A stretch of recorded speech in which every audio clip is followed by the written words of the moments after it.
Halo Tribuners, Anda sedang menyaksikan live update Tribun News edisi Senin 9 Mei 2022 sore. Seperti biasa, kami akan sajikan informasi terkini dari berbagai daerah yang akan dilaporkan secara langsung oleh reporter kami di lapangan. Bersama saya Diamita kurang lebih 1,5 jam ke depan, inilah live update selengkapnya. Kita awali kabar sore ini dari Sulawesi Utara, Tribuners, setelah sempat terhenti sejak 2 tahun belakangan karena pandemi COVID-19, kini perayaan ketupat untuk di Desa Buyat Bersatu kembali dilaksanakan. Sebelum raya ketupat dimulai, pembacaan doa dilaksanakan di masjid-masjid yang ada di masing-masing daerah atau desa sesudah sholat zuhur. Bagaimana situasi perayaannya di sana? Akan dilaporkan oleh rekan Rustaman, jurnalis dari Tribun Manado yang saat ini sudah bergabung bersama kami di sana. Silakan rekan Rustaman. Ya, terima kasih. Selamat sore Tribuners. Ya, jadi dari Bolamongondo Timur, saya akan melaporkan di mana di Desa Buyat kemarin itu ada perayaan Lebaran Ketupat Tribuners. Perayaan Lebaran atau Lebaran Ketupat ini Tribuners sempat terhenti kurang lebih 2 tahun karena Indonesia itu dilanda pandemi atau sedang dilanda pandemi COVID-19 Tribuners. Nah, pantauan kami di lapangan di Desa Buyat Bersatu atau di 6 desa yang ada di Buyat memang masyarakat sangat antusias untuk membuat tenda dan menyiapkan masakan atau hidangan yang mereka buatkan sejak semalam Tribuners. Perlu kami tambahkan juga para warga itu jika ada mobil atau kendaraan berupa kendaraan roda 2 itu dihadang oleh warga Tribuners. Tapi dalam hal ini dihadang untuk biar para pengendara atau penumpang baik itu kendaraan roda 4 atau kendaraan roda 2 agar mampir sejenak dulu untuk mencicipi hidangan yang sudah disediakan oleh warga setempat Tribuners. Ya, jadi pantauan kami juga jika ada pengendara yang tidak ingin turun dari kendaraan mereka, maka para ibu-ibu itu langsung menyodorkan makanan biar dibawa pulang oleh para pengendara Tribuners. Ya, kemudian diinformasikan juga atau kami tambahkan Tribuners,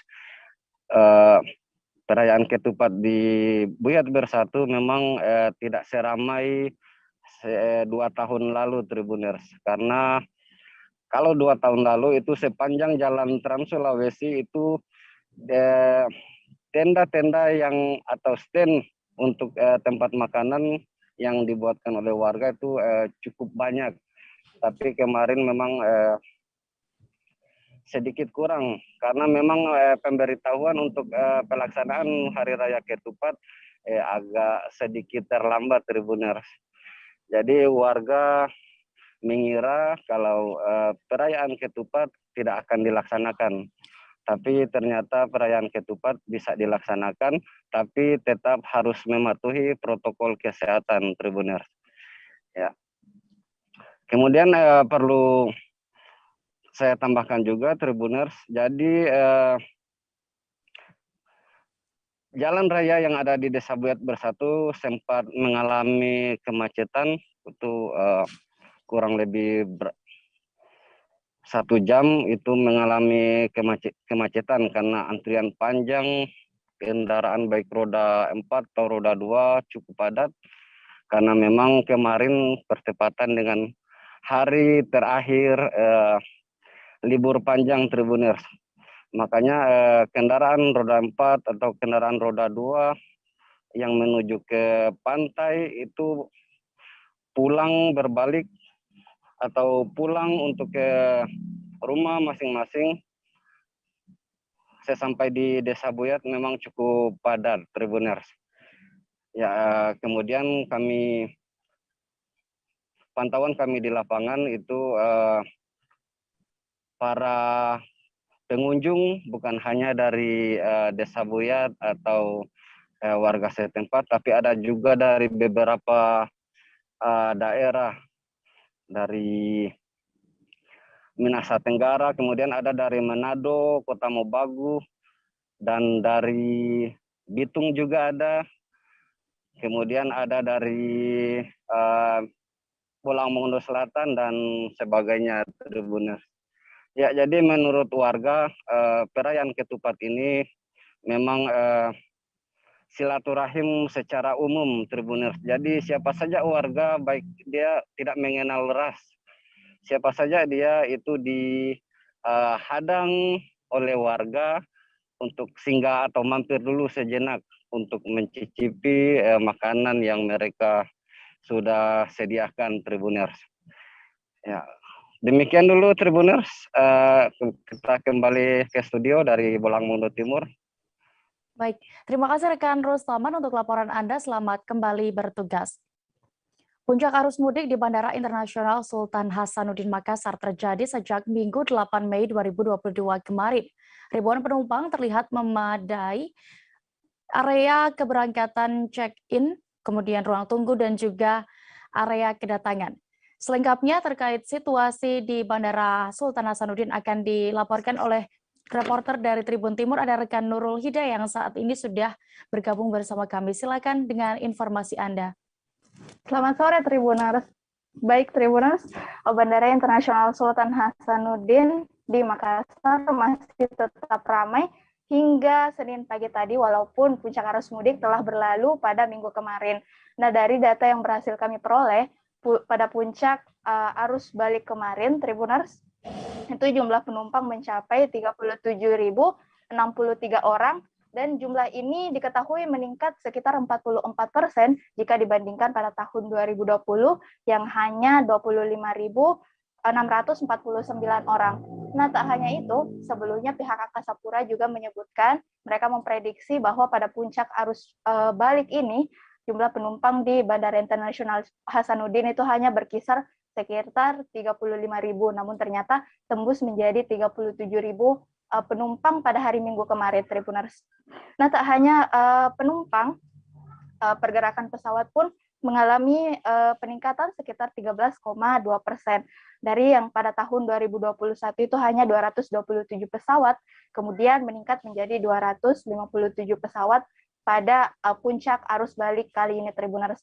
Dan tak hanya itu, kemarin juga dikatakan oleh pihak pengelola bandara akan ada permintaan 3 extra flight, namun ternyata setelah dilakukan rekapitulasi, ternyata ada 10 extra flight, di mana 5 yang berangkat dan juga 5 yang datang. Seperti itu. Untuk rute yang paling padat sendiri, Tribuners, ada 3, yang pertama Jakarta, Surabaya, dan Kendari. Nah, sebenarnya pergerakan arus balik ini sudah terjadi pada hari Kamis kemarin atau pada H+3 Lebaran Idul Fitri, di mana jumlah penumpang itu berada di angka 28.000. Kemudian meningkat hingga pada hari Sabtu atau H+5 Idul Fitri, di mana jumlah penumpang mencapai 33.000 dan kemudian meningkat lagi pada puncak kemarin, di mana jumlah terakhirnya adalah 37.000 penumpang, Tribuners. Untuk peningkatan jumlah penumpang ini dikarenakan 2 faktor. Yang pertama adalah tidak ada lagi larangan mudik seperti 2 tahun yang lalu, dan juga tidak ada lagi adanya pelonggaran aturan perjalanan, di mana pada tahun sebelumnya mereka yang ingin melakukan perjalanan menggunakan moda transportasi udara ini hanya mereka yang memiliki kepentingan pekerjaan maupun hal-hal urgen lainnya, dan itu pun harus meminta surat keterangan dari pihak terkait. Namun pada tahun ini mereka cukup melampirkan hasil rapid PCR 3 kali 24 jam bagi mereka yang telah melakukan vaksin dosis pertama, sementara mereka yang telah melakukan vaksin dosis kedua itu hanya perlu melampirkan rapid antigen 1 kali 24 jam, dan mereka yang telah melakukan vaksinasi booster itu sudah tidak lagi perlu menunjukkan hasil tes COVID-19, Tribuners. Nah, untuk mengantisipasi lonjakan penumpang, pihak Angkasa Pura pun telah mendirikan posko posko mudik dan juga melakukan peningkatan terhadap kenyamanan, pelayanan, serta keamanan para pengguna jasa bandara ini. Tribuners, kembali ke studio. Baik, Tribuners, terkait ini juga rekan Nurul sudah melakukan wawancara bersama Co-Manager Bandara Sultan Hasanuddin, Amiruddin Florensius. Berikut keterangan lengkapnya. Yang penting ini Pak, bisa Bapak langsung lihat ini udah recap semua. Tapi kalau untuk detail bla bla bla baru yang ini. Udah.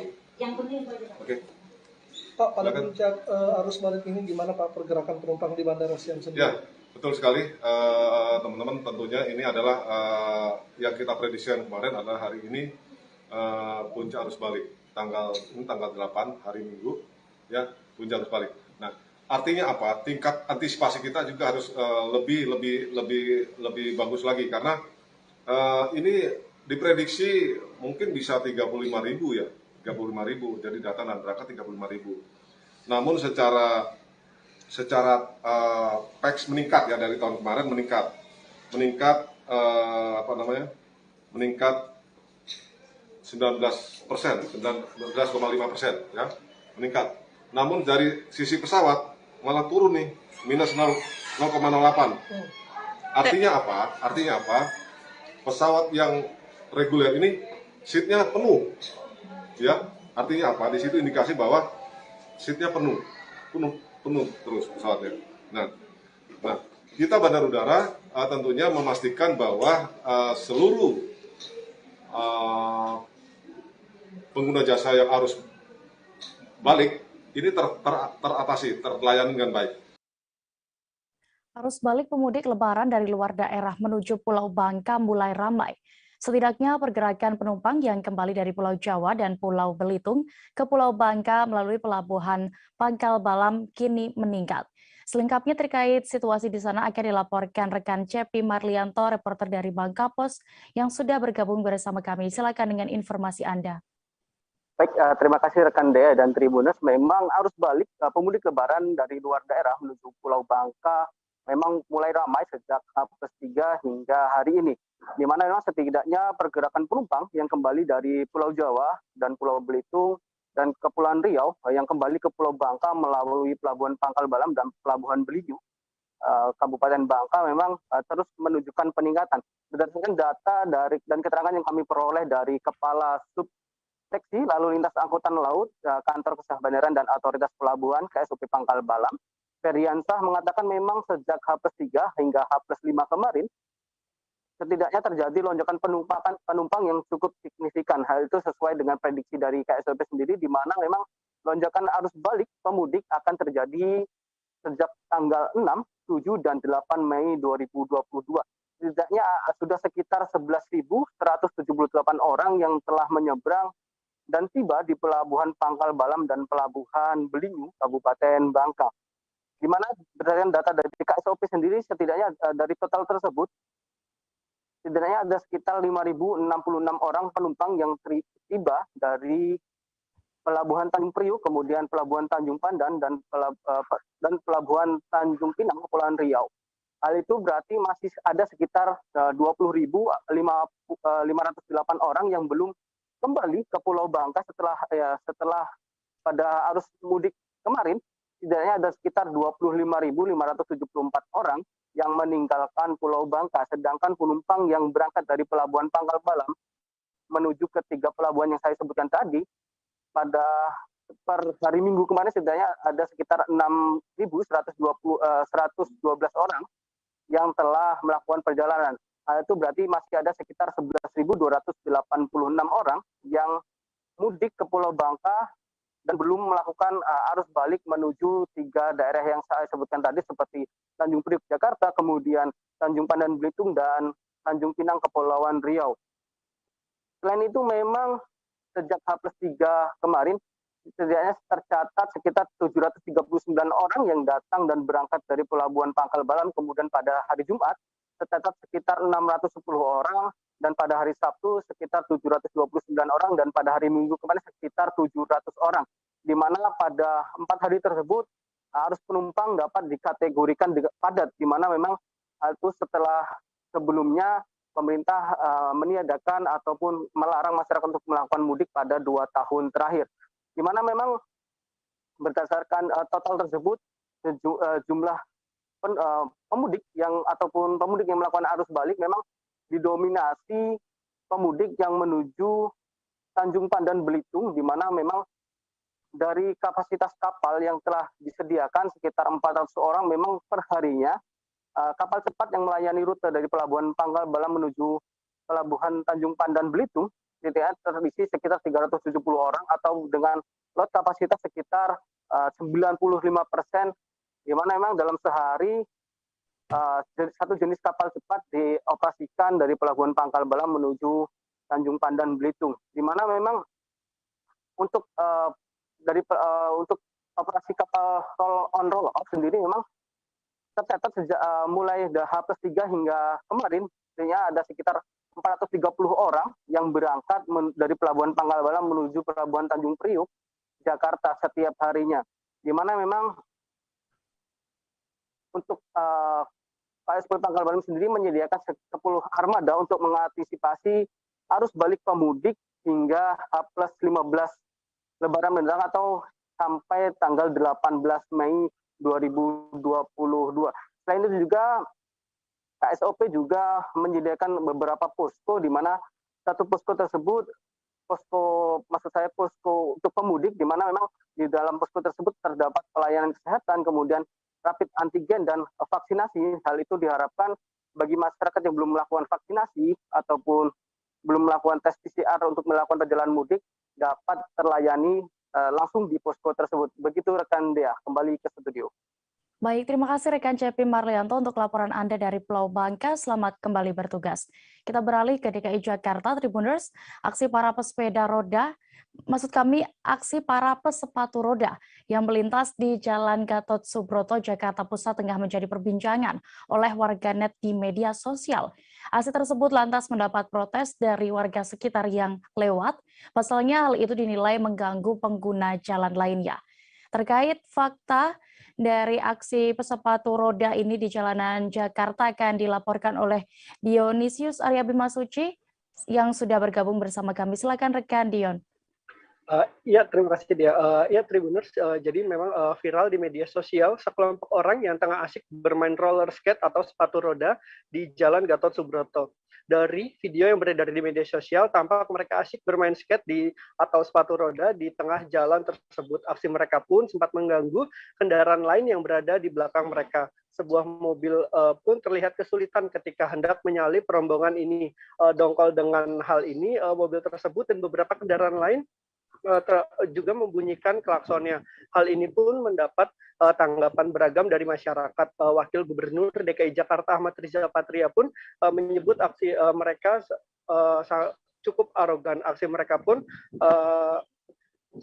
disebut Riza sangat mengganggu dan membahayakan pengguna jalan lainnya. Polda Metro Jaya pun bereaksi. Kabid Humas Polda Metro Jaya Kombes Pol Endra Zulpan memberikan ultimatum kepada kelompok orang ini.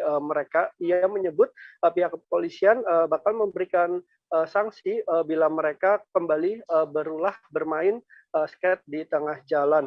Kepala Dinas Perhubungan DKI Jakarta Syafrin Liputo pun sangat menyayangkan aksi para sepatu roda ini. Ia meminta mereka untuk bermain sepatu roda di lokasi yang sudah disiapkan seperti di Jakarta International Roller Track Arena atau JIRTA yang berada di Sunter, Jakarta Utara. Belakangan diketahui rombongan pemain sepatu roda ini ternyata merupakan atlet pelatnas yang tengah berlatih. Persatuan Olahraga Sepatu Roda Seluruh Indonesia atau Porsche Rossi Provinsi DKI Jakarta pun menyampaikan permintaan maafnya. Ketua Porsche Rossi DKI Jakarta Muhammad Sa mengatakan mereka terpaksa berlatih di jalanan lantaran arena JIRTA masih ditutup selama libur Lebaran. Arena JIRTA pun baru dibuka mulai hari ini. Di sisi lain, para atlet itu disebutnya juga sudah terlalu lama libur dan mereka perlu berlatih ekstra untuk menghadapi sejumlah kejurnas baik itu di tingkat nasional maupun dunia. Demikian dia. Baik, terima kasih rekan Dion untuk laporan Anda. Selamat bertugas kembali. Kita beralih ke Kalimantan Utara, Tribuners. Pintu kedatangan penumpang speedboat reguler di Pelabuhan Kayan 2 terpantau ramai. Para pemudik mulai kembali ke Tanjung Selor setelah menjalani mudik Lebaran. Kenaikan penumpang arus balik Lebaran ini diperkirakan masih akan berlangsung hingga sepekan mendatang.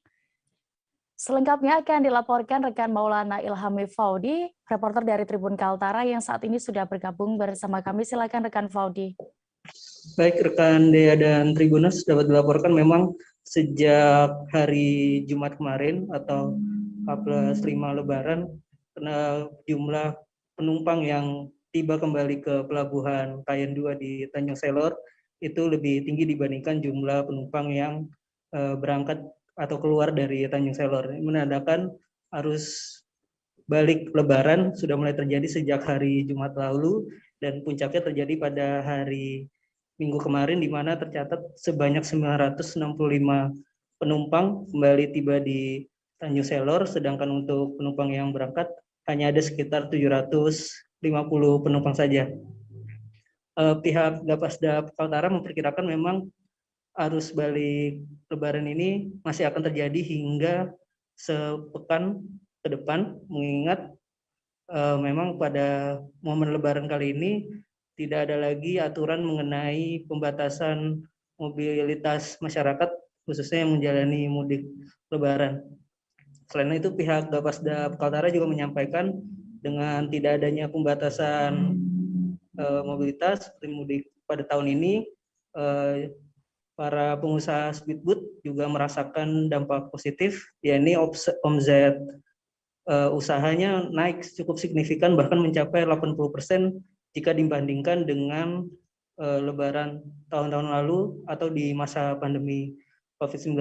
Selain itu, pihak Gapasdap juga memastikan akan terus memaksimalkan jumlah armadanya dari yang biasanya hanya sekitar 12-14 armada saja tiap hari, dimaksimalkan hingga mencapai 23 armada yang melayani sejumlah rute di Kaltara seperti tujuan Tarakan, Bunyu, ataupun Nunukan. Demikian rekan Dea laporannya. Baik, terima kasih rekan Faudi untuk laporan Anda di Kalimantan Utara. Selamat bertugas kembali. Pemerintah pusat telah menerapkan sistem work from home atau WFH bagi aparatur sipil negara atau ASN. Sistem ini sebagai upaya mengurangi kemacetan arus balik Lebaran 2022. Terkait itu, Sekda Kota Serang sudah menandatangani surat terkait WFH bagi ASN pasca libur Lebaran. Selengkapnya terkait bagaimana pelaksanaannya akan disampaikan rekan Ahmad Tajudin, reporter dari Tribun Banten yang sudah bergabung bersama kami. Baik rekan Dea dan Tribuners, perlu diketahui bahwa Badan Kepegawaian Daerah atau BKD Provinsi Banten menyampaikan terkait aturan sistem kerja di lingkungan Provinsi Banten usai libur Lebaran, di mana sebelumnya pemerintah pusat telah menerapkan sistem work from home atau WFH bagi ASN sebagai upaya mengurangi kemacetan ketika arus balik Lebaran tahun 2022 ini. Di mana sistem WFH ini rencananya akan dilakukan selama 1 minggu terhitung hari ini sejak tanggal 9 Mei 2022. Kemudian hal itu juga telah diinstruksikan oleh Menpan RB kepada seluruh pejabat pembina kepegawaian atau PPK untuk mengatur jadwal WFH di instansinya masing-masing. Namun saat dikonfirmasi tribunbanten.com, Kepala Badan Kepegawaian Daerah Provinsi Banten menyampaikan bahwa untuk aturan kerja ASN di lingkungan Provinsi Banten masih mengacu pada Inmendagri nomor 22 tahun 2022 tentang pemberlakuan pembatasan kegiatan masyarakat atau PPKM level 3, level 2, dan level 1 COVID-19 di wilayah Jawa dan Bali. Kemudian untuk ini juga masih mengacu pada surat edaran Sekretaris Daerah, yaitu nomor 800 tentang penyesuaian sistem kerja ASN selama pemberlakuan PPKM pada masa pandemi COVID-19. Nah, sistem kerja itu diperpanjang sampai dengan 31 Mei 2022.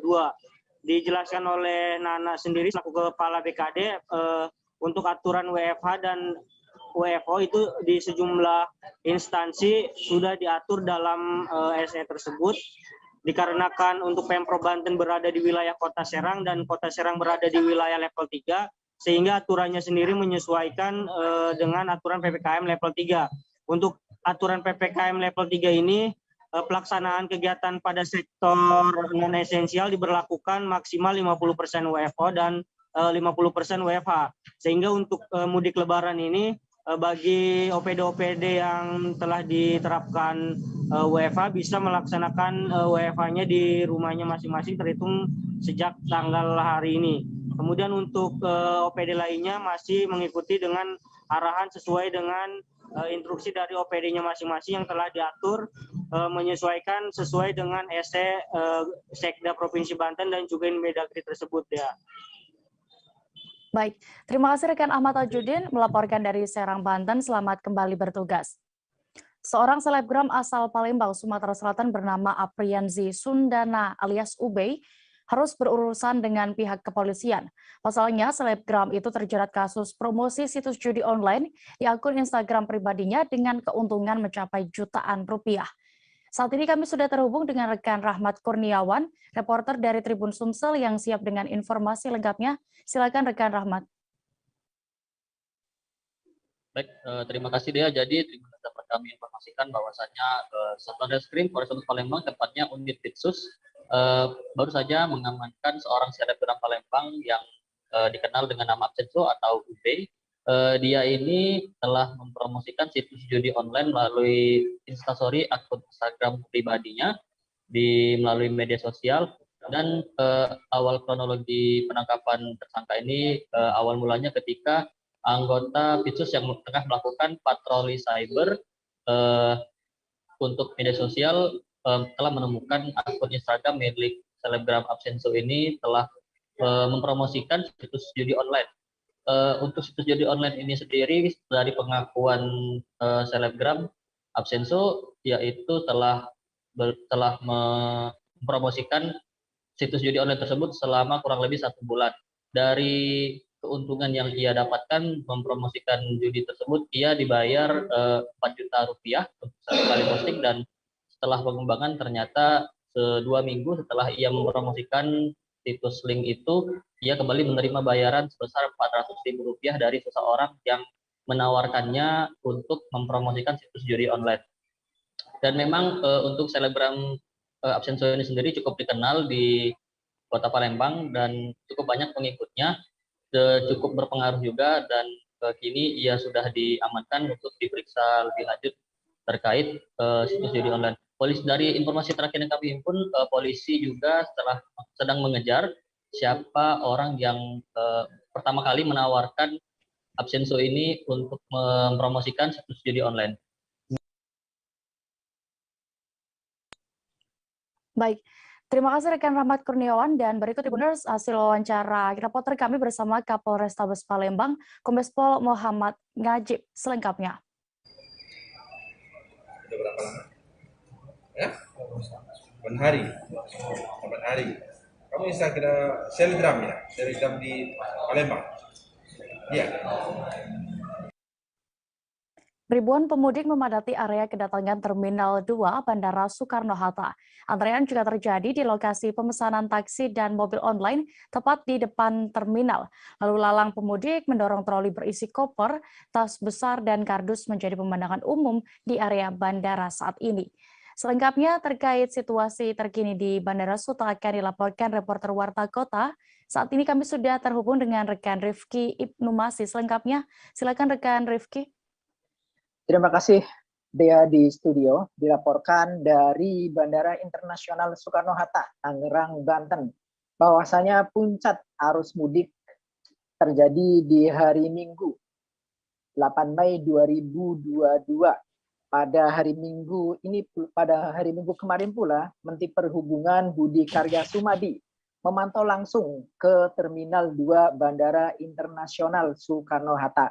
Menurut keterangan Menteri Perhubungan, jumlah penerbangan di puncak arus mudik 2022 tepatnya di Terminal 2 mencapai 570 penerbangan domestik. Sedangkan penumpang yang singgah di Bandara Internasional Soekarno-Hatta diperkirakan mencapai 3.500 penumpang per jam. Dari pantauan warta kota live.com, keramaian terjadi pada siang hari hingga malam hari sekira pukul 23.30. Bahkan keramaian penumpang terjadi di antrean pemesanan taksi di depan Terminal 2 Bandara Internasional Soekarno-Hatta. Menurut keterangan salah satu penumpang dari Bandara Internasional Minangkabau Padang, bahwasannya pembelian tiket untuk arus balik pada puncak arus balik Lebaran 2022 mengalami kenaikan hingga 100%. Pada awalnya penumpang dikenai biaya tiket dengan harga normal sekira Rp700.000 dari Bandara Minangkabau menuju Soekarno-Hatta. Namun pada puncak arus balik kali ini harga tiket maskapai Lion Air mencapai Rp1.500.000. Sedangkan penumpang lain juga melaporkan bahwasanya pada arus balik 2022 tidak terjadi delay di Bandara Internasional Soekarno-Hatta. Malah delay terjadi di awal keberangkatan, tepatnya di area keberangkatan karena terjadi penumpukan sejumlah pesawat sebelum penerbangan dimulai. Selain itu, Menteri Perhubungan Budi Karya Sumadi juga mengingatkan kepada masyarakat yang masih berada di kampung halaman agar menunda arus mudik atau menunda keberangkatan dari kampung halaman. Hari ini didasarkan pada peraturan diperbolehkannya WFH bagi sebagian pekerja, mengingat tingginya puncak arus balik pada Lebaran 22 termasuk tinggi. Selain itu, Budi Sumadi juga mengingatkan bahwasanya masyarakat yang belum melaksanakan arus balik ke daerah-daerah di Jabodetabek disarankan untuk menunda 2-3 hari ke depan. Dengan demikian diharapkan tidak terjadi penumpukan penumpang, baik itu melalui perjalanan darat, udara, dan laut. Demikianlah informasi yang bisa saya sampaikan langsung dari Bandara Internasional Soekarno-Hatta, Tangerang, Banten. Kembali ke Dea di studio. Baik, Tribuners, berikut juga rekan Rifki sudah mendapatkan keterangan dari Menteri Perhubungan Budi Karya Sumadi dan sejumlah pemudik di Bandara Suta. Selengkapnya kami tampilkan. Dengan persiapan yang baik, kalau tadi melakukan satu penanganan bencana. Kalaupun hari ini sudah tinggi, bagi pemudik yang masih di bandara, tunggulah tidak hari ini, besok atau lusa, atau bahkan lusa itu adalah keterangan ketupat juga. Itu ada satu masalah tertinggi. Satu sisi Bapak Ibu bisa menggunakan keterangan ketupat, tapi di sisi lain bisa membantu. Tidak ada suatu kegiatan dengan penumpang yang lain di sini. Dan ini membuat mereka yang mudik lebih nyaman. Untuk detailnya saya minta kepada Pak Dirjen dan nanti dari perwakilan pemerintah untuk menjelaskan apa yang dilakukan di Sukarno. Kalau dari arus balik tadi sih sempat delay juga, Ya itu masalah operasional juga karena kan arus baliknya lumayan rame ya. Dari segi bandara aja itu juga penuh. Untuk di kondisi di pesawatnya itu sendiri itu juga penuh. Jadi full semua kursi yang full. Kalau untuk harga tiketnya berapa, Kak? Kalau untuk harga tiketnya bisa 2 kali lipat dari harga normal sih. Berapa? Di kisaran harga kalau untuk dari Palembang ke Jakarta itu kena 900.000. 900 ya. Kalau biasanya Kak Adi pulang berapa? Normal. Kalau biasanya pulangnya ya kalau hari-hari normal 450-an lah. 450. Berarti kondisi di dalam pesawat emang semuanya full ya kayak kursinya. Iya. Tapi kalau perjalanan delay sebentar kayak? Iya, delay 1 jam aja sih tadi. Delay 1 jam. Kalau tujuannya Kak Adi mau kemana, Kak? Saya pulangnya pulang. Tangerang. Tangerangnya mana, Kak? Tangerang Kota. Tangerang Kota. Oh, Kak Adi usianya berapa, Kak? Untuk arus balik sih kelihatan agak macet ya. Macet, cuman nanti kalau ini kan mau ke Tangerang. Cuma nggak tahu sih kalau kayaknya macet gitu. Tapi kalau dari Padang selama perjalanan Padang ke sini lumayan sangat macet. Kalau untuk di pesawat sendiri gimana Kak Anggit? Penumpangnya apakah penuh atau masih longgar? Karena kebetulan sama-sama berangkat sama orang umroh. Sama ini Kak, ini untuk tiketnya dari Padang ke Suta berapa Kak Anggi? Kalau untuk harga tiket sekarang kan memang benar-benar lagi mahal ya. Nah, Berapa kan? Kalau untuk tadi kan keberangkatannya Lion itu 1,5. Biasanya tuh sekitar 700-an. Sekarang ini hampir 1,5 gitu. 1,5 juta kan? Iya. Ya menurut Kak Anggi untuk harga segitu gimana Kak Anggi? Kalau untuk harga segitu mungkin karena 2 tahun COVID ya tadi ya, mungkin ya wajar-wajar aja sih, mungkin karena kan 2 tahun kemarin kan untuk apa namanya, emang wajar aja sih kalau menurut saya gitu. Tadi naik maskapai apa Kak Anggi? Lion. Oh Lion. Oh ya Kak Anggi, nama lengkapnya siapa Kak? Informasi berikutnya seputar kuliner yang sudah tidak asing lagi di Indonesia. Ya, penjual bakso Tribuners mungkin menjamur di beberapa daerah. Namun jika Anda berencana untuk menikmati bakso dengan suasana yang unik, boleh datang ke Depok, Jawa Barat. Di Depok ada pedagang unik yang menawarkan sensasi makan bakso sambil lesehan di atas tikar seperti sedang berpiknik. Bagaimana situasi di sana dan juga alamat lengkapnya akan disampaikan oleh rekan PB Adeliana, reporter dari Tribun Jakarta yang saat ini sudah bergabung bersama kami. Silakan rekan PB dengan informasi Anda.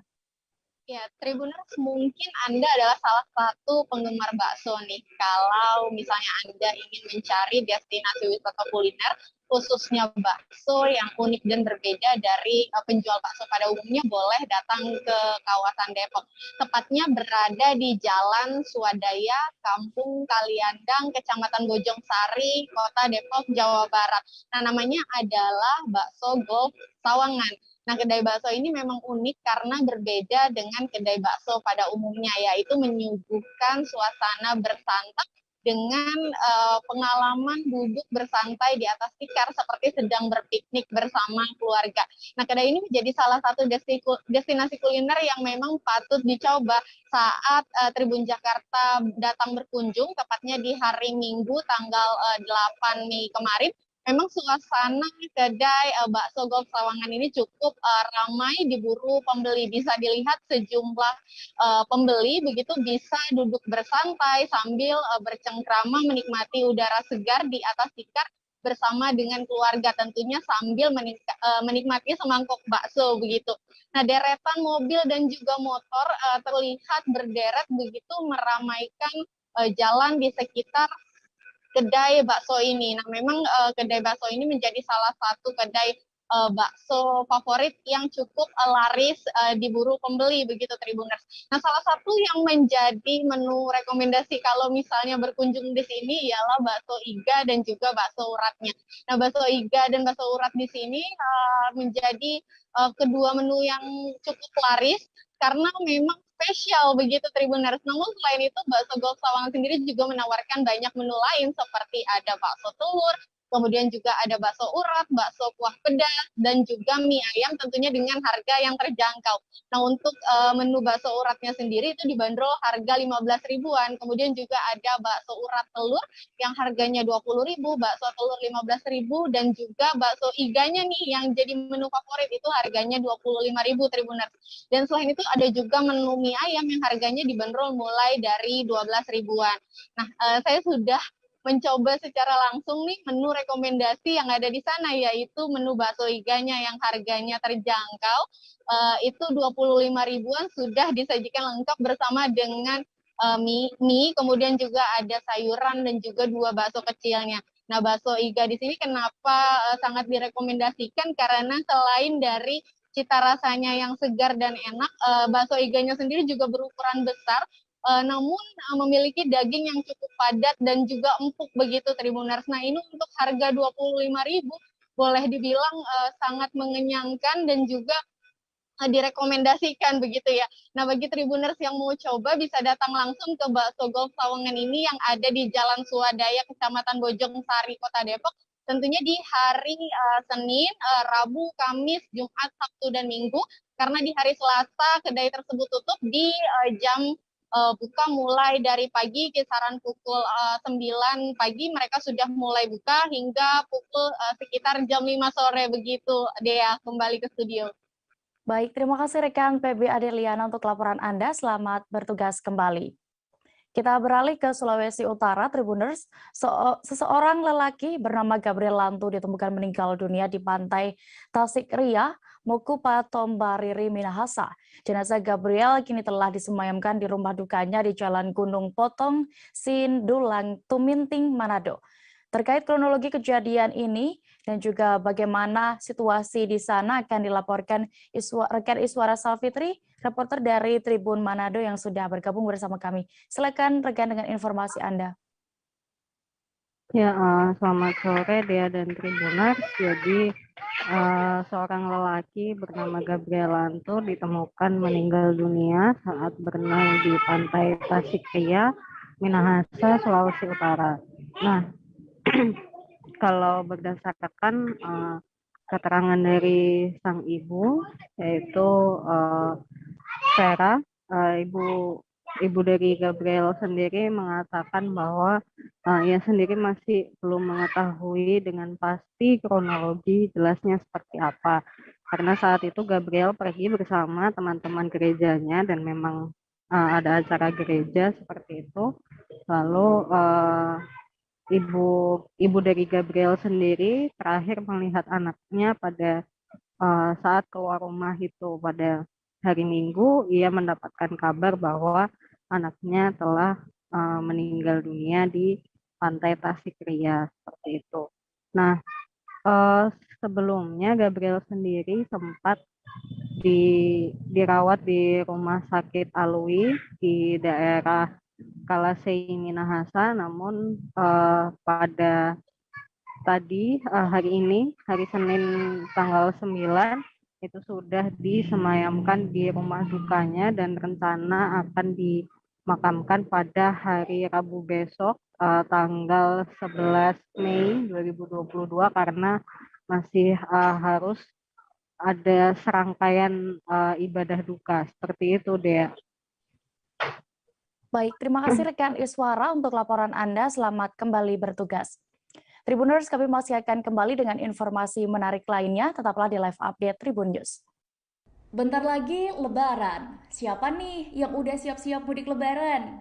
Nggak cuma pakai transportasi umum aja. Sebagian dari pemudik biasanya memilih mobil pribadi untuk menemani perjalanan ke kampung halaman. Tentunya, mudik dengan mobil pribadi membutuhkan berbagai persiapan yang ekstra ya, agar perjalanan mudik bisa aman, nyaman, dan selamat sampai tujuan. Karena itu, penting loh Tribuners untuk melakukan persiapan mudik saat naik mobil pribadi, baik itu teknis maupun non-teknis. Pertama, pastikan kondisi mobil dalam keadaan baik. Sebelum menggunakan mobil pribadi untuk mudik Lebaran, cek dulu kesiapan mobil Anda apakah cukup baik untuk menempuh perjalanan jauh.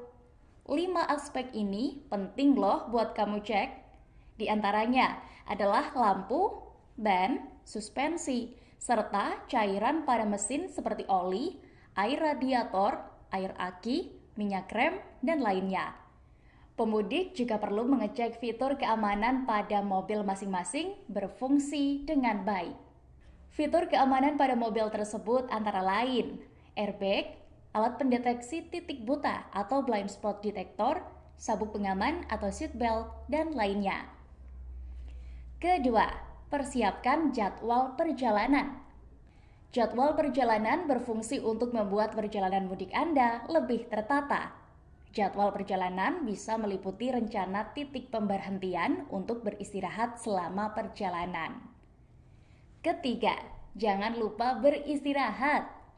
Kelelahan menjadi faktor utama penyebab kecelakaan saat mudik Lebaran. Karena itu, jangan memaksakan diri tetap mengemudi ketika rasa lelah datang. Istirahatlah sekira 10 menit hingga 30 menit dan lakukan penyegaran otot, otak, dan syaraf. Pilih lokasi istirahat yang nyaman serta tidak mengganggu pemudik lainnya seperti di rest area. Keempat, tidak membawa barang berlebihan. Meski rasanya saat Lebaran ingin membawa banyak makanan atau hadiah Lebaran untuk keluarga, namun muatan yang berlebihan sangat berbahaya loh Tribuners. Dari segi keamanan, membawa barang hingga melebihi muatan kendaraan berisiko bagi keamanan berkendara. Terima kasih Anda masih menyaksikan live update Tribun News. Kita menuju informasi berikutnya di Provinsi Riau. Wali Kota Pekanbaru, Firdaus mengaku dirinya diselimuti rasa haru ketika bersalaman dengan para ASN dalam apel perdana pasca libur Idul Fitri 1443 Hijriah pada hari ini Senin 9 Mei 2022. Firdaus mengatakan bahwa apel perdana ini juga merupakan upacara terakhir yang akan dihadiri olehnya. Pasalnya terhitung hari ini masa jabatannya akan segera berakhir, yakni hanya tinggal 13 hari lagi. Untuk informasi lebih lengkapnya akan disampaikan oleh rekan Fernando Sikumbang, jurnalis dari Tribun Pekanbaru yang sudah bergabung bersama kami. Silakan rekan Fernando. Oke, terima kasih Dea. Selamat sore Tribuners sekalian. Dan tadi pagi Wali Kota Pekanbaru bersama Wakil Wali Kota Pekanbaru Ayat Cahyadi melakukan apel gabungan pasca libur Idul Fitri 1443 Hijriah. Dan upacara apel tadi berlangsung di lapangan perkantoran pemerintah Kota Pekanbaru di kawasan Tenayan Raya, Tribuners. Dan cukup istimewa tadi Tribuners, dan suasana haru juga menyelimuti proses salam-salaman tadi Tribuners usai apel perdana pasca libur Lebaran Tribuners, karena para ASN bakal berpisah dengan Wali Kota Pekanbaru Firdaus dan juga Wakil Wali Kota Pekanbaru Ayat Cahyadi Tribuners. Informasi yang diterima Tribuners bahwa keduanya bakal mengakhiri masa jabatan pada tanggal 22 Mei tahun 2022 ini Tribuners. Jadi hanya menghitung minggu Tribuners masa jabatan dari Wali Kota Pekanbaru bersama Wakil Wali Kota Pekanbaru Tribuners. Dan suasana haru tersebut para ASN tidak hanya tampak di antara beberapa sangat terharu karena memang harus berpisah dengan Wali Kota dan juga Wakil Wali Kota Pekanbaru karena mereka sudah mengalami kebersamaan selama 10 tahun ini Tribuners, sepanjang 10 tahun ini. Karena seperti diketahui bahwa Wali Kota Pekanbaru dan Wakil Wali Kota Pekanbaru, Firdaus dan Ayat Cahyadi, sudah memimpin Kota Pekanbaru selama 2 periode Tribuners. Dari tahun 2012 hingga di tahun 2022 ini Tribuners, dan segera berakhir pada tanggal 22 Mei tahun 2022 Tribuners. Dan untuk saat ini Tribuners, sejumlah nama sebenarnya sudah muncul Tribuners untuk menjadi PJ Wali Kota Pekanbaru Tribuners yang nantinya bakal menggantikan peran dari Wali Kota Pekanbaru sebagai pimpinan Kota Pekanbaru hingga nantinya bergulir pilkada di Riau Tribuners untuk pemilihan Wali Kota Pekanbaru khususnya Tribuners. Dan beberapa harapan sebenarnya disampaikan oleh Wali Kota Pekanbaru Tribuners bahwa nantinya ia berharap para ASN nantinya bisa meningkatkan kualitas dan bisa lebih disiplin dalam menjalankan tugas karena memang sejumlah program nantinya yang menyasar masyarakat harus bisa dirasakan oleh masyarakat baik di bidang kesehatan, bidang pendidikan, dan bidang infrastruktur nantinya Tribuners. Maka ia berharap nantinya ASN bisa lebih profesional dan juga bisa lebih baik lagi Tribuners. Dan ia juga berharap nantinya kepada PJ Wali Kota Pekanbaru yang nantinya terpilih, ia sangat berharap nantinya PJ Wali Kota Pekanbaru yang nanti bakal menggantikan Wali Kota Pekanbaru dan juga Wakil Wali Kota Pekanbaru sebagai PJ nantinya Tribuners. Ia berharap nantinya bisa PJ Wali Kota bakal melanjutkan sejumlah program-program yang mungkin sampai saat ini masih tertunda. Ya seperti diketahui memang cukup banyak sejumlah program yang masih belum tuntas Tribuners. Namun ia berharap nantinya PJ Wali Kota bisa menuntaskan program-program dari pemerintah kota Tribuners agar bisa dirasakan oleh masyarakat Tribuners. Begitu Dea, laporan dari Pekanbaru. Baik, terima kasih rekan Fernando. Dan berikut Tribuners keterangan dari Wali Kota Pekanbaru, Firdaus, selengkapnya kami tampilkan.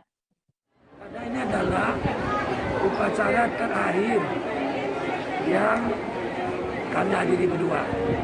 Karena terhitung dari sekarang, waktu kami tinggal 13 hari lagi. Insya Allah 22 Mei ini kami akan mengakhiri masa bakti dan pelayanan kami. Sehingga 13 kami nanti sudah kembali kepada masyarakat menjadi rakyat biasa. Tidak lagi jadi nomor 1, nomor 2 di Pekanbaru, tapi kembali ke masyarakat. Datang dari masyarakat dan kembali kepada masyarakat. Maka oleh sebab itu, tentunya dengan rasa haru dan juga terima kasih kepada seluruh ASN, seluruh PNS, mulai dari yang paling bawah, ya kan, yang sampai ke yang puncak, ya sampai ke pejabat pratama. Itu telah membantu kami, mendukung kami dalam menjalankan amanah, memberikan pelayanan kepada masyarakat. Alhamdulillah, 10 tahun waktu telah kami lalui dengan tugas-tugas pelayanan dan juga menjalankan pemerintahan, penyelenggaraan pemerintahan. Semua kami tentunya yang menjadi perencana, pemikir dan pelaksana serta pengawasan dalam pembangunan adalah ASN, PNS. Maka oleh sebab itu terhadap capaian pekerjaan yang dilaksanakan banyak prestasi yang diberikan penghargaan. Maka kami berterima kasih kepada seluruh jajaran ANS dan PNS. Kita menuju Provinsi Jambi. Perayaan Balumbo Biduk atau Lomba Perahu saat Hari Raya Idul Fitri sebagai tradisi penutupan Lebaran kembali dilombakan. Perlombaan berlangsung di aliran Sungai Batang Asai yang berada di Kelurahan Gunung Kembang, Kecamatan Sarolangun, Kabupaten Sarolangun. Bagaimana serunya perlombaan ini dan juga situasi di sana akan dilaporkan oleh rekan Rifani Halim, reporter dari Tribun Jambi yang sudah bergabung bersama kami. Silakan rekan Rifani. Ya, rekan Dea, Lomba Perahu atau Balumbo Biduk ini diselenggarakan pada Sabtu lalu, tepatnya 2 hari, Sabtu dan hari Minggu, itu menutup Hari Raya Idul Fitri kepada masyarakat yang digelar oleh para kelurahan dan para pemuda setempat di aliran Sungai Batang Asai. Nah, ini dilakukan di kelurahan, maksud saya, di Kelurahan Gunung Kembang, di wilayah Tanjung Rambai, Kecamatan Sarolangun, Kabupaten Sarolangun, Provinsi Jambi. Nah, ribuan masyarakat ini sangat antusias menyaksikan lomba perahu ini karena sudah 2 tahun atau 3 tahun sudah tidak dilakukan lomba perahu hiburan rakyat ini karena adanya COVID-19 dan sebagai lainnya menjadi kendala, dan ini menjadi kali pertama setelah 2 tahun atau 3 tahun dari perlombaan ini. Jadi kita dalam hal ini kita menyaksikan juga ribuan masyarakat, ratusan masyarakat di kelurahan dan kecamatan Sarolangun ini berbondong-bondong menyaksikan walaupun di terik matahari. Nah, dari perlombaan ini dalam satu perahu juga terdiri dari 7 orang. Dalam satu perlombaan ada 2 perahu yang dilombakan hingga ke garis finish. Untuk jaraknya juga lumayan jauh, dari hulu sampai ke hilir sungai. Nah, ini juga dibuka oleh Ketua DPR dan Kapolres Sarolangun. Begitu juga para penjabat setempat. Mungkin itu saja laporan dari kita. Demikian dia. Baik, terima kasih rekan Rifani untuk laporan Anda dari Jambi. Selamat bertugas kembali. Kita beralih ke Jawa Timur, Tribuners. Ratusan orang ASN Pemkab Jember mengikuti apel Hari Raya Idul Fitri 2022 di alun-alun Jember di hari pertama masuk kerja Senin 9 Mei 2022 pagi tadi. Tidak hanya ASN, apel juga diikuti oleh Kepala Desa, perwakilan pimpinan DPRD Jember, juga pimpinan sejumlah instansi di jajaran Forkopimda. Selengkapnya akan dilaporkan rekan Sri Wahyuni, jurnalis dari Surya yang sudah bergabung bersama kami. Silakan rekan Sri Wahyuni.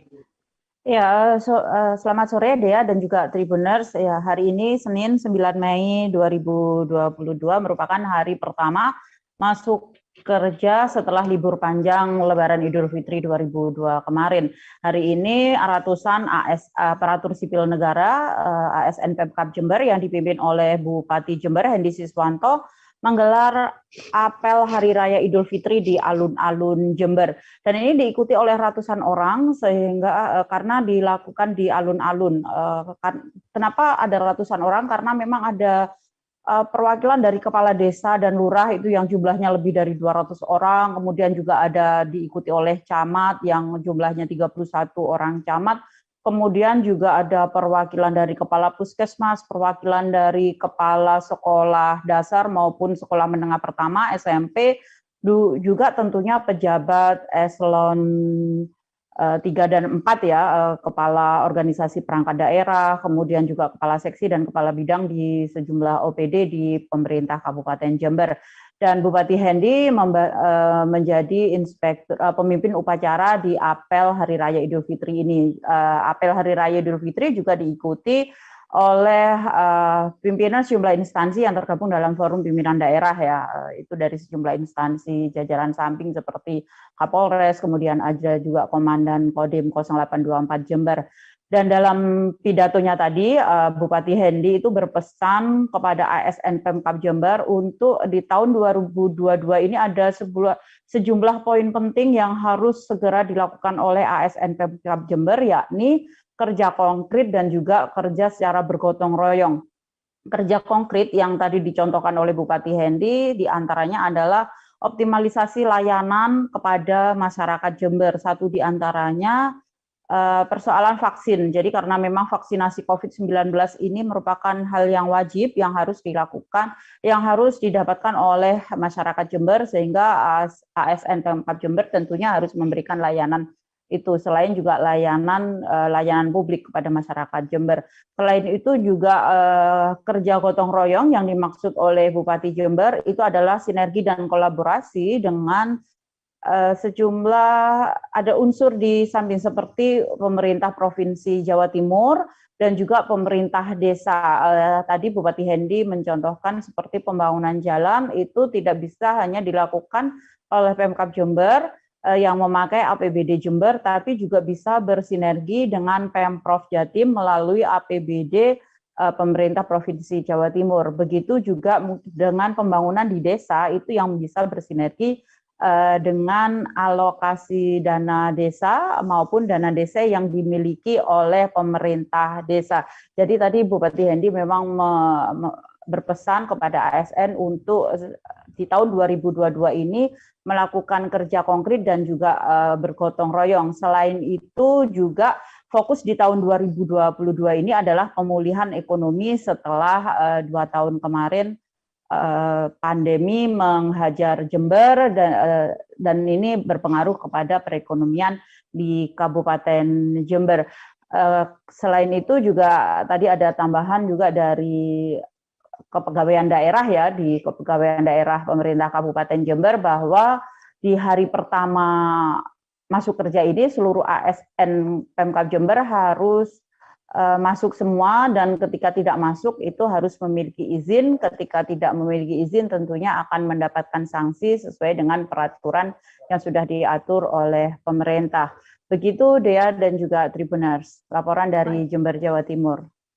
Baik, Tribuners, berikut kami tampilkan hasil wawancara jurnalis kami bersama Bupati Jember Hendy Siswanto selengkapnya.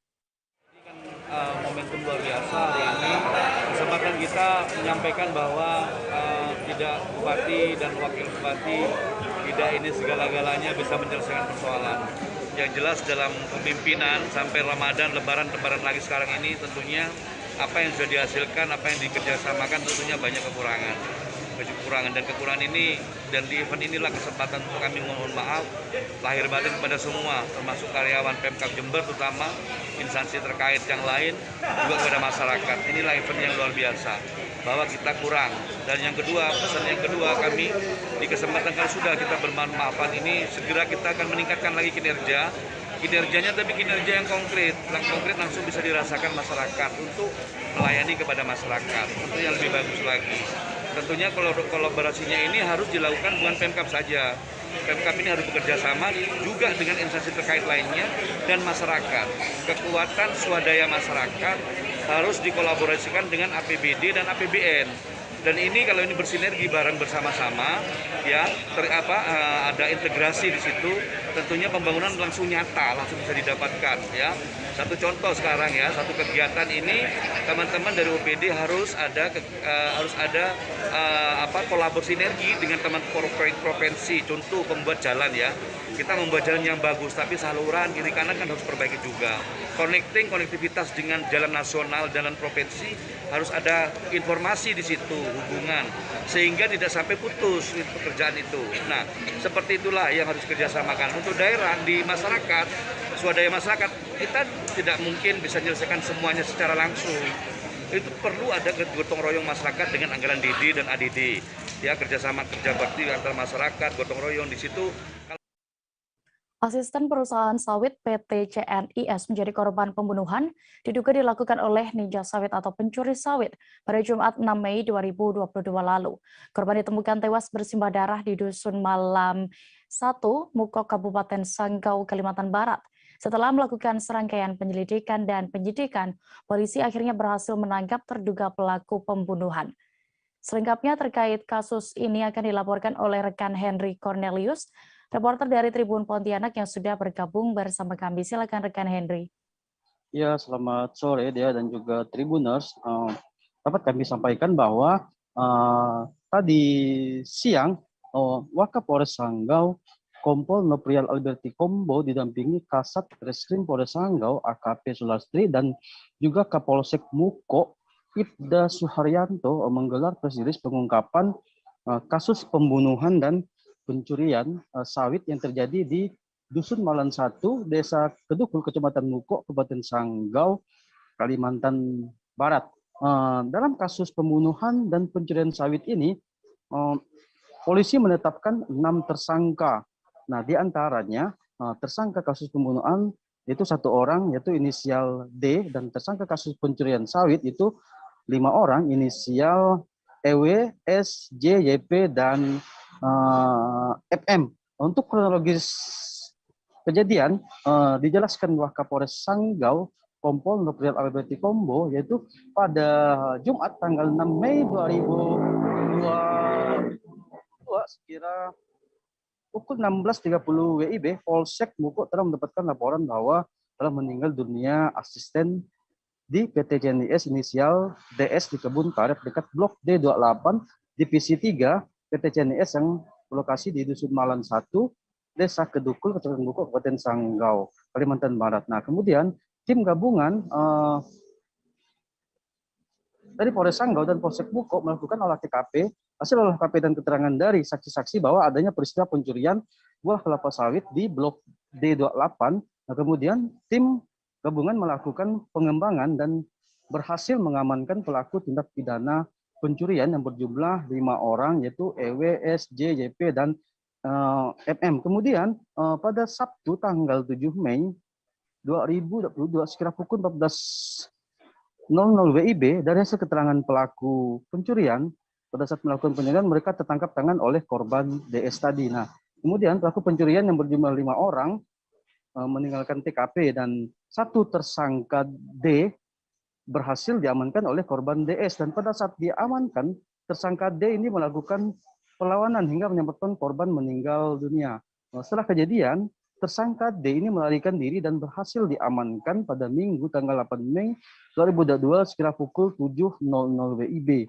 Polisi juga mengamankan barang bukti terkait kasus pembunuhan ini.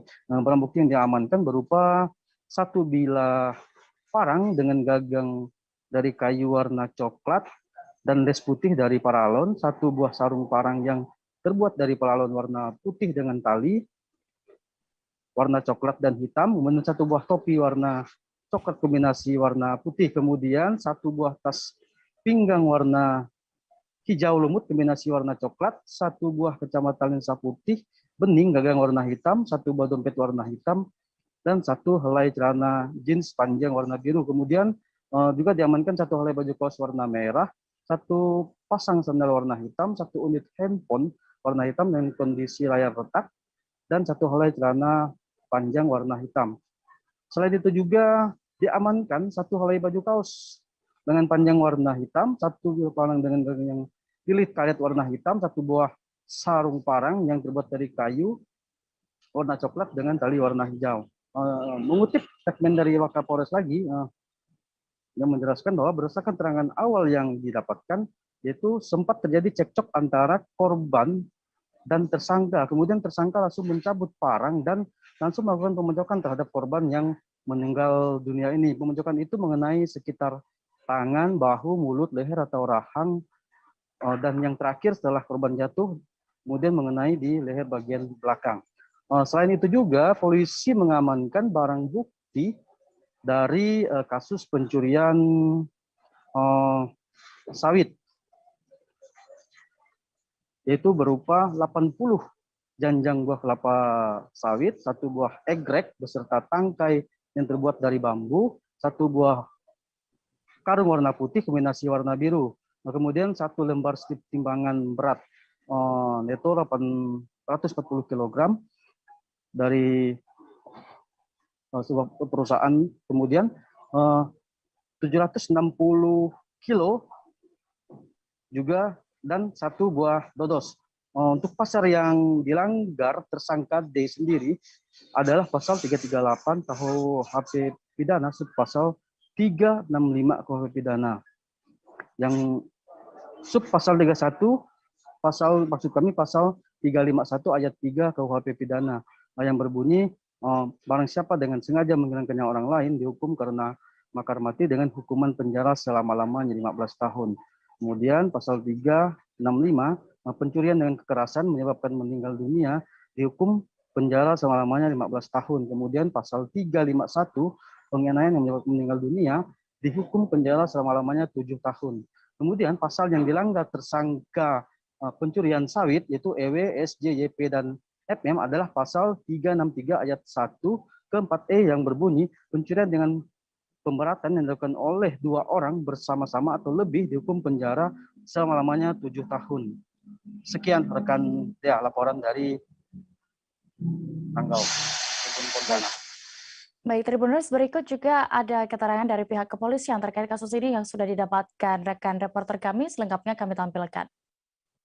Kejadian tindak pidana pembunuhan dan pencurian ini awalnya kasus ini adalah kasus pencurian, di mana kasus pencurian untuk tempat kejadian perkaranya itu di Blok D nomor 28 Divisi 3 PT CNIS di Dusun Malang, Desa Kedukul, Kecamatan Lukok, Kabupaten Sanggau. Di mana kejadiannya itu pada tanggal 6 Mei hari Jumat 6 Mei 2022 sekira pukul 16.30 WIB, di mana anggota Polsek Mukok, dalam hal ini Pak Kapolsek, mendapatkan informasi lewat telepon dari karyawan PT tersebut, perusahaan sawit, bahwa telah terjadi tindak pidana pembunuhan. Seluruh kendaraan yang melaju di Jalan Tol Trans Sumatera di ruas Tol Lampung diarahkan untuk memasuki kawasan rest area. Tidak menyeluruh, dari hasil pantauan hanya kendaraan yang hendak menuju Pulau Jawa saja yang melakukan aktivitas demikian. Terkait ada apa sebenarnya himbauan ini akan dilaporkan selengkapnya oleh rekan Vincentius Somaferer, reporter dari Tribun Lampung yang sudah bergabung bersama kami. Iya, halo rekan Dea, selamat sore Tribuners. Benar sekali bahwa adanya penerapan wajib istirahat di beberapa ruas tol Lampung di Jalan Tol Trans Sumatera di beberapa hari kebelakang. Hal ini digunakan agar kepadatan kendaraan di area Pelabuhan Bakahuni, Lampung, pelabuhan untuk menuju Pelabuhan Merak di Serang, Banten, itu terurai.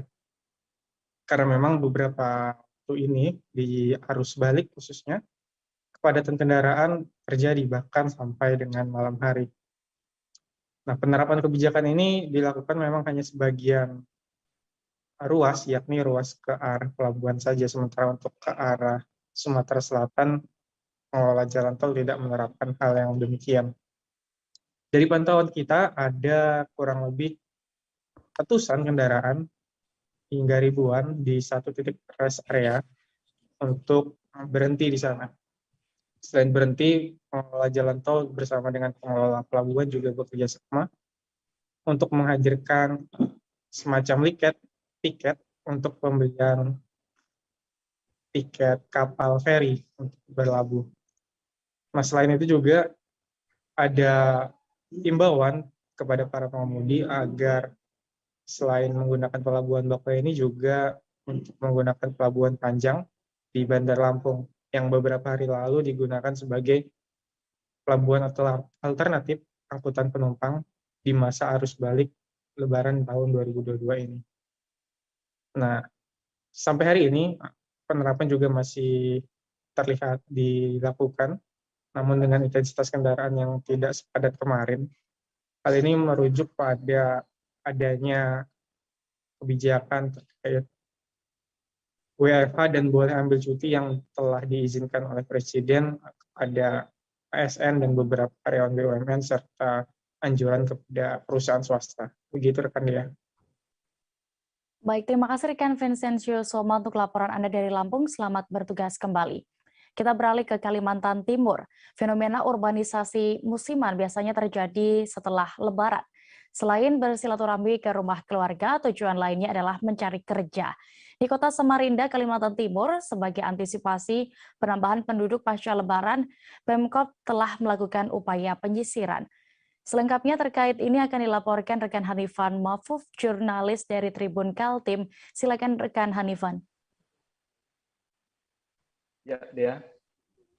Di usai momen Lebaran Idul Fitri di Kota Samarinda pada tahun ini sebagai ibu kota provinsi dan juga pusat perekonomian di Provinsi Kalimantan Timur, tentunya Samarinda mengalami potensi penambahan jumlah penduduk usai momen Lebaran Idul Fitri, di mana pada saat arus balik adanya potensi urbanisasi yang di mana masyarakat dari berbagai daerah, baik itu daerah di sekitar kabupaten dan kota di sekitar Kota Samarinda dan juga di luar pulau seperti Pulau Sulawesi dan juga Pulau Jawa untuk datang ke Kota Samarinda untuk beragam tujuan, salah satunya mencari pekerjaan. Dan untuk itu, pemerintah Kota Samarinda akan melakukan antisipasi untuk mengendalikan penambahan dan juga pertumbuhan penduduk di Kota Samarinda pasca libur Lebaran Idul Fitri pada tahun ini. Bagaimana yang dipaparkan oleh Wakil Wali Kota Samarinda bahwa sesungguhnya pemerintah Kota Samarinda dan Kota Samarinda sendiri sangat terbuka untuk kepada siapapun pendatang dan juga masyarakat yang ingin berkegiatan dan juga beraktivitas di Kota Samarinda.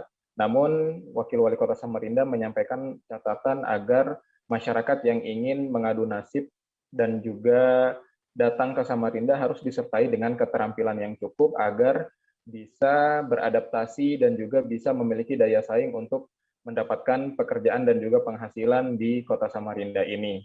Dan untuk mengantisipasi daripada penambahan penduduk dan juga memastikan data penambahan penduduk yang terjadi pasca arus Lebaran, maka pemerintah Kota Samarinda juga menyiapkan perangkat-perangkat di masing-masing lingkungan dan wilayahnya untuk bisa mendata orang-orang atau masyarakat dan warga baru yang tinggal di sekitar wilayah dan lingkungan tempatnya masing-masing untuk bisa mendata penambahan tersebut. Dan juga bagi warga atau orang yang datang ke Samarinda dan baru menetap di Samarinda pada arus Lebaran ini, maka diwajibkan untuk melapor kepada aparat-aparat lingkungan setempat seperti RT, kemudian lurah, dan juga didata hingga kecamatan.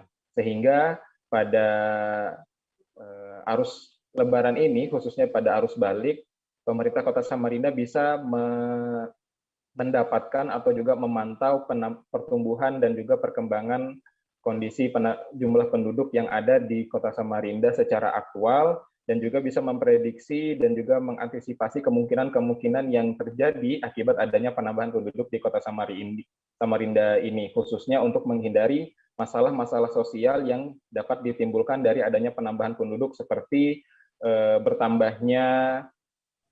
bertambahnya pengemis dan juga gelandangan, kemudian bertambahnya masalah-masalah sosial lainnya seperti pemukiman kumuh dan juga tindak-tindak kriminal yang berpotensi terjadi karena pertambahan penduduk yang tidak terkendali. Oleh karena itu, dari Dinas Kependudukan dan Pencatatan Sipil juga telah menekankan bahwa di Kota Samarinda sudah memiliki yang namanya Peraturan Wali Kota nomor 47 tahun 2017, di mana di situ mengatur tentang penduduk non permanen atau penduduk musiman yang datang di Kota Samarinda yang hanya diberikan batas waktu selama 1 tahun untuk menetap dan mencari penghasilan di Kota Samarinda dengan 1 tahun kembali perpanjangan. Setelah itu mereka memiliki pilihan selain kembali ke tempat daerah asalnya, atau mereka menarik data kependudukan dari daerah asalnya dan berpindah dan membuat data kependudukan di Kota Samarinda. Oleh karena itu, pemerintah Kota Samarinda sendiri sudah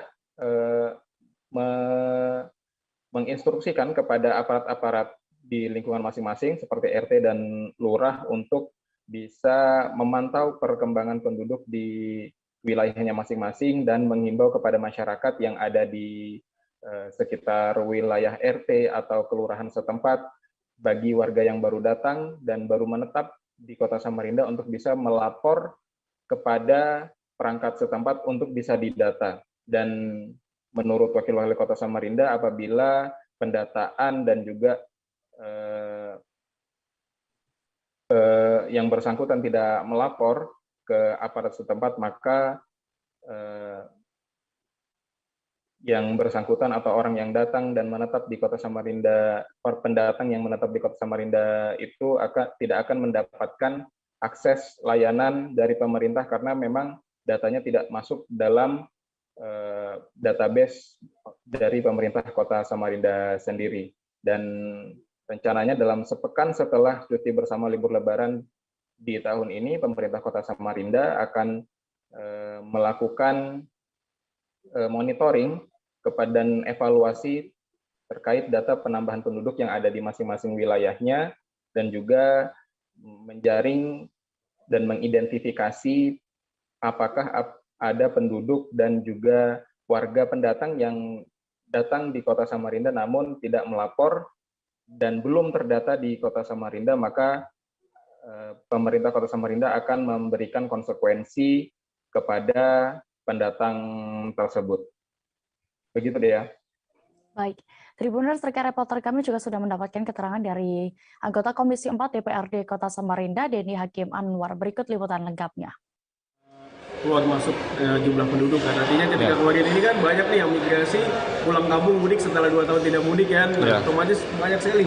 Nah tapi juga nanti ketika baliknya ini lagi, otomatis mereka pun akan membawa lagi mungkin saudaranya dan lain-lain. Nah ini yang kita harapkan tadi, bahwa semua ini mesti terdata. Kenapa mesti terdata? Karena sampai saat ini kita selalu bermasalah dengan data.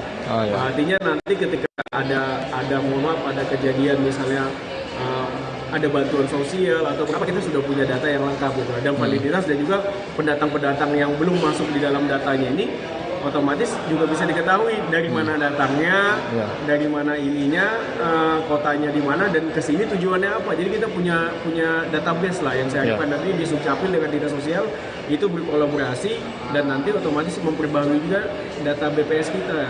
Itu yang BPS itu sampai sekarang itu saya kira itu masih data lama sekali loh. Itu BPS itu kalau tidak salah itu data 2011 yang dulu yang masih dipakai. Nah itu.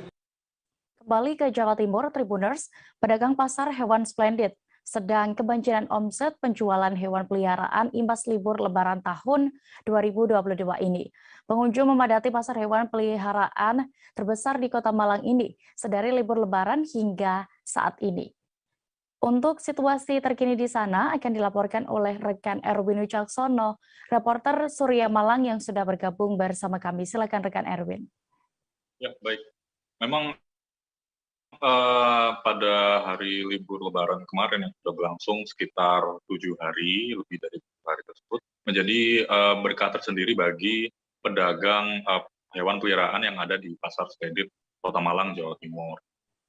Nah, pedagang sendiri memiliki strategi untuk menarik pembeli adalah dengan mematok harga yang miring ya untuk dapat menaikkan omset-omset penjualannya yang sebelumnya sudah turun karena akibat pandemi.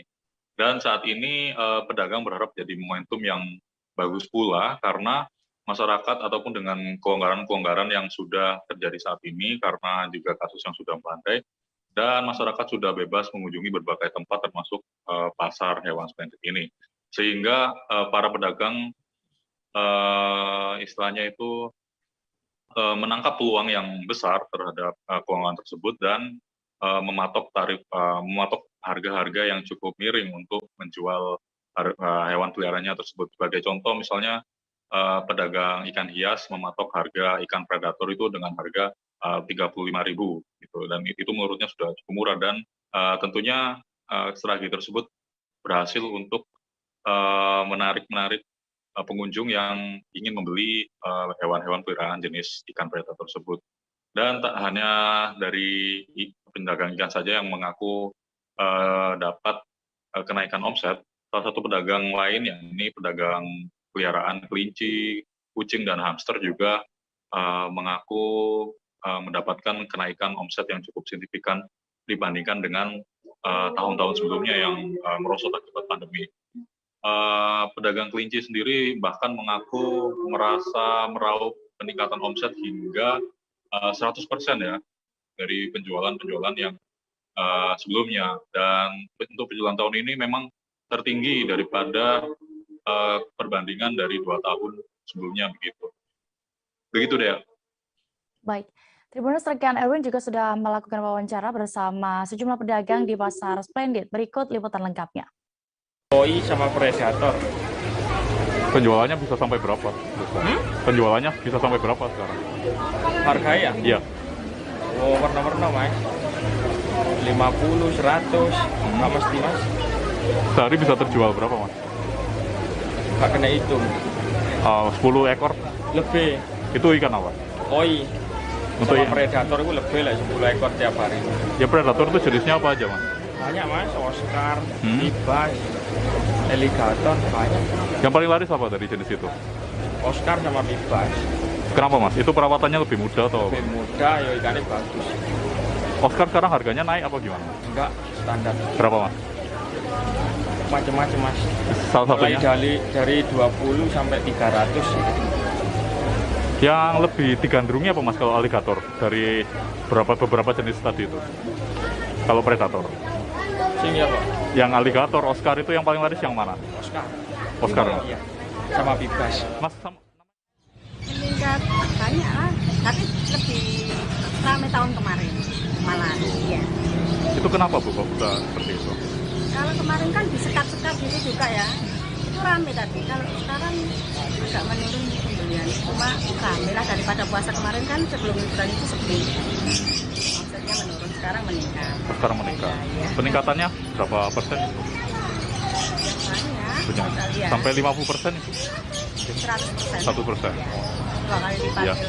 Ibu, untuk hewan paling laris dari dagangan Ibu apa sekarang? Kelinci, hamster, itu yang kucing ya, laku. Itu dijual berapa range harganya itu? Dari berapa ke berapa? Kalau harga sama ya, nggak dinaikkan itu enggak. Kalau saya gitu, kalau orang-orang dinaikkan, kalau saya PT KAI Daob 1 Jakarta mencatat puluhan ribu penumpang kembali ke Jakarta setelah libur Lebaran 2022 selesai. Wilayah Daob 1 Jakarta PT KAI sudah tidak melakukan pemeriksaan persyaratan bagi penumpang karena sudah dilakukan di awal keberangkatan. Saat ini kami sudah terhubung dengan rekan Abdi Rianda Sakti, reporter dari Tribun News yang akan melaporkan selengkapnya. Selamat sore Tribuners, saat ini saya melaporkan secara langsung dari Stasiun Pasar Senen Jakarta Pusat pasca libur Lebaran 2022 pada hari Senin 9 Mei 2022 ini pantauan kami di sekitar lokasi sekitar pukul 9.30 ini di stasiun Pasar Senen terpantau ramai cenderung padat. Hal ini terlihat dari banyaknya penumpang yang akan kembali ke Jakarta maupun yang baru mau berangkat dari stasiun Pasar Senen ini. Data yang didapat dari PT KAI, Daob 1 Jakarta, tercatat sebanyak 40.800 penumpang kembali ke Jakarta dan sekitarnya pada hari ini. Untuk di stasiun Pasar Senen sendiri, ada sebanyak 15.700 penumpang yang kembali setelah mudik lebaran tahun ini. PT KAI Daob 1 Jakarta sendiri memprediksi jumlah penumpang masih akan terus meningkat hingga Selasa tanggal 10 Mei 2022 pekan depan mendatang. Di samping itu, jumlah penumpang yang baru melakukan pemberangkatan ke luar kota dari stasiun Pasar Senen ini juga masih cukup tinggi. Tercatat sebanyak 15.900 penumpang yang akan melakukan pemberangkatan dari stasiun Pasar Senen dan stasiun Gambir Jakarta Pusat.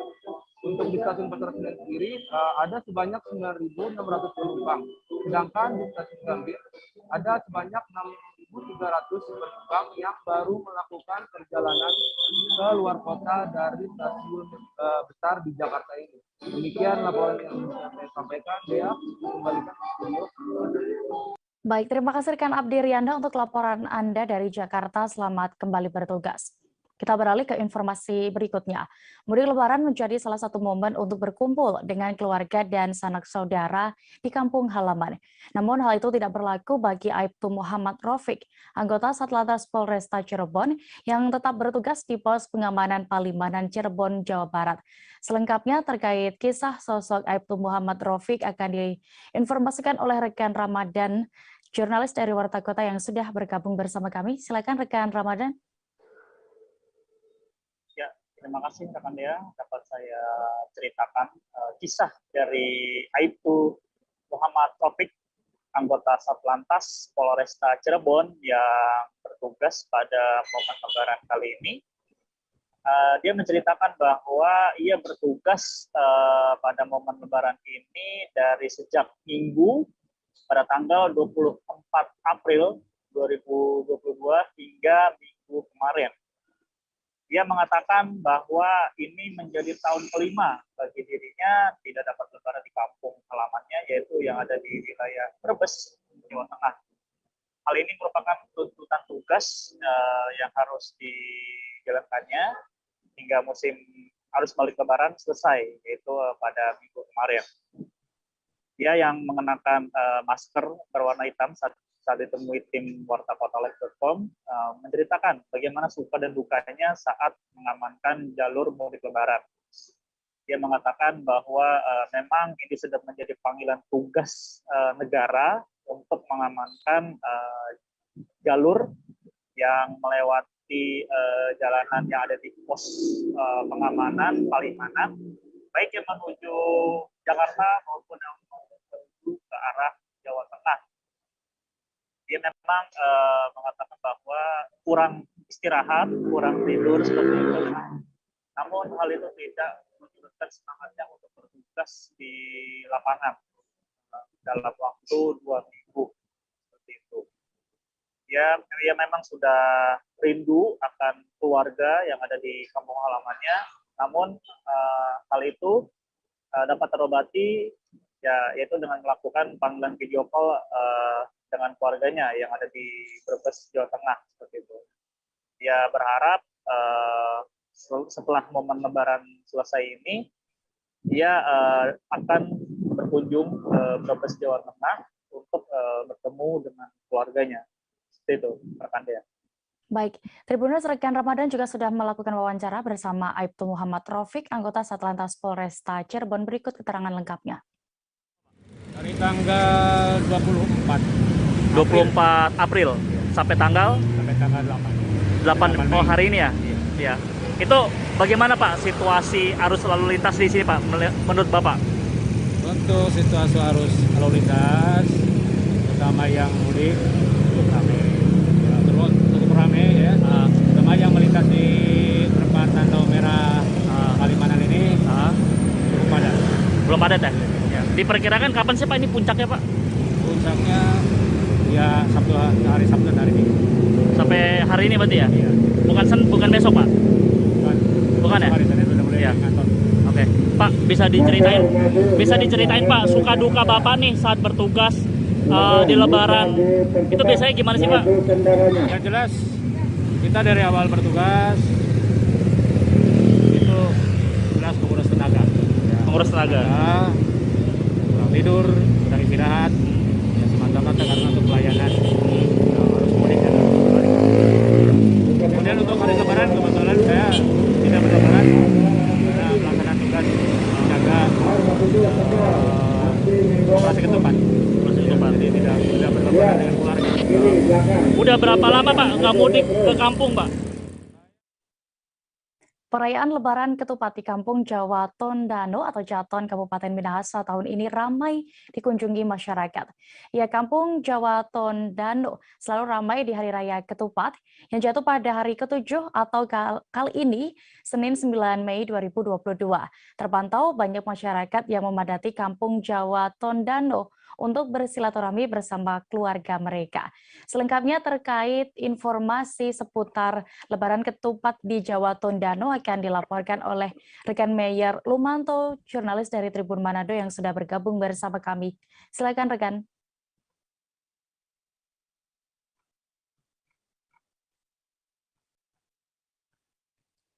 Halo, rekan Meyer.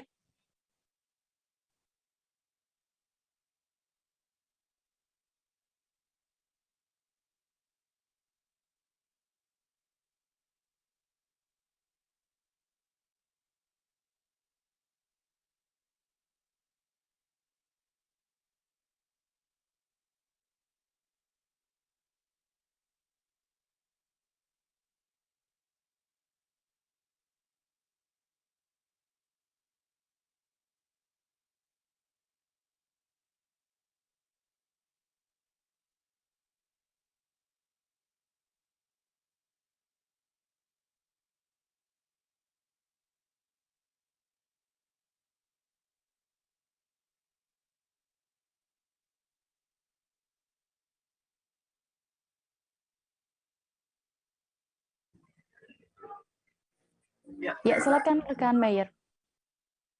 Ya, baik, Tribuners. Jadi perayaan Lebaran Ketupat di Kampung Jawa Tondano, Kabupaten Minahasa, tahun ini ramai dikunjungi oleh masyarakat.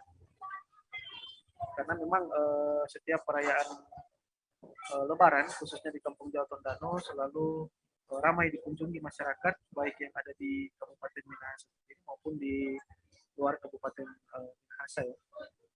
Jadi sampai dengan sore tadi terpantau banyak masyarakat yang memadati Kampung Jawa Tondano untuk bersilaturahmi bersama dengan keluarga mereka. Nah, jadi hingga saat ini warga di luar Kampung Jawa Tondano mengunjungi kerabat keluarga dan tamu di Kampung Jawa Tondano sendiri. Jadi rumah-rumah juga tampak ramai dengan jalinan silaturahmi. Dan bahkan ada saudara dan keluarga yang berasal dari Provinsi Gorontalo, Kota Mobagu, dan Bolmong. Ada juga dari Pulau Jawa sendiri datang ke Kampung Jaton Tondano ini untuk merayakan Hari Raya Ketupat bersama dengan keluarga. Dan diketahui Tribuners juga bahwa perayaan Lebaran Ketupat di Jaton ini memang sudah sejak dulu menjadi tradisi sebagai momentum untuk menjalin silaturahmi dengan sesama umat beragama ya. Selain itu di Lebaran Ketupat di Jaton ini sendiri biasanya dilaksanakan kegiatan-kegiatan pagelaran seperti pencak silat dan pameran budaya di Minahasa sendiri. Namun untuk tahun ini memang belum dilaksanakan karena ada beberapa hal yang dilakukan oleh pengurus atau adat di Kampung Jaton itu sendiri. Jadi ini merupakan wujud toleransi yang selalu terpancar di Kampung Jawa Tondano, sebagaimana sejarah Kampung Jaton itu sendiri yang memang menjaga kerukunan dan kebudayaan di Kabupaten Minahasa bahkan di Provinsi Sulawesi Utara. Demikian rekan Dea.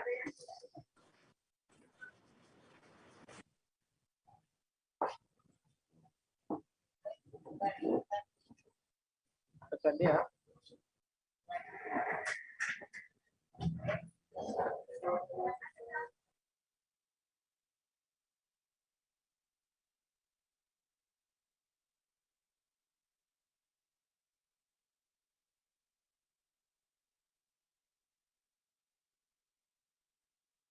Laporan Anda, selamat bertugas kembali. Kita beralih ke Jawa Barat, Tribuners. Arus mudik dan arus balik bisa menjadi ladang rezeki bagi sebagian orang. Seperti yang dilakukan oleh gadis cantik penjual es cincau di rest area Haurwangi, perbatasan Kabupaten Cianjur, Kabupaten Bandung Barat, bernama Ratna, yang masih berusia 18 tahun. Ia bahkan bisa meraup omset Rp1 juta per harinya di musim libur arus balik Lebaran tahun ini. Selengkapnya terkait ini akan dilaporkan oleh rekan Ferry Amiril Mukminin, jurnalis dari Tribun Jabar yang sudah bergabung bersama kami. Silakan rekan Ferry.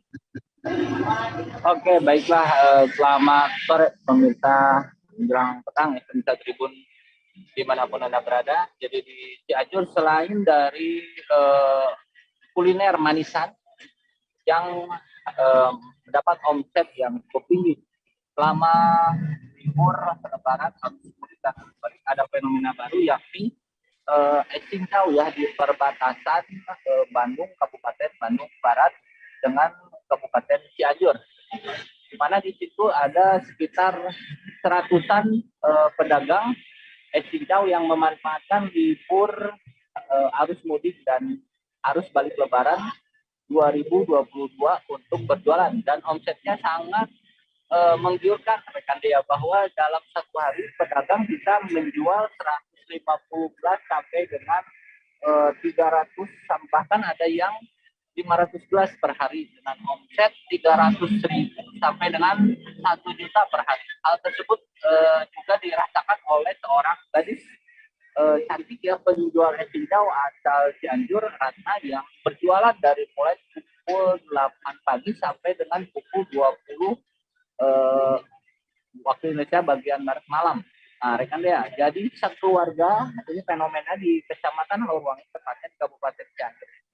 Mereka berjualan bergantian shift antara ayah, ibu, dan anak dari pagi, malam, hingga tengah malam. Bahkan ada yang 24 jam pada musim mudik dan arus balik Lebaran.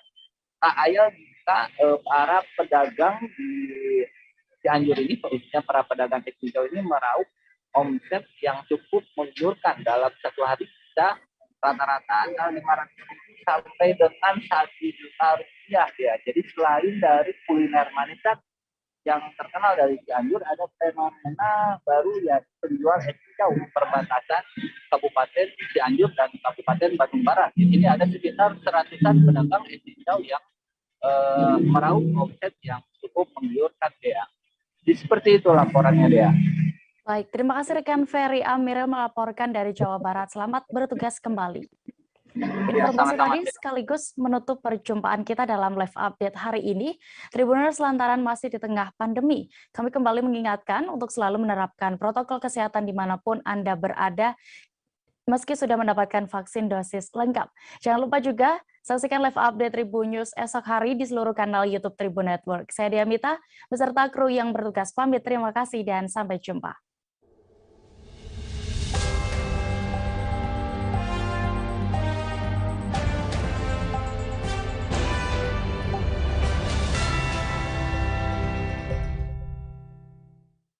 Jangan lupa like, subscribe, dan share ya!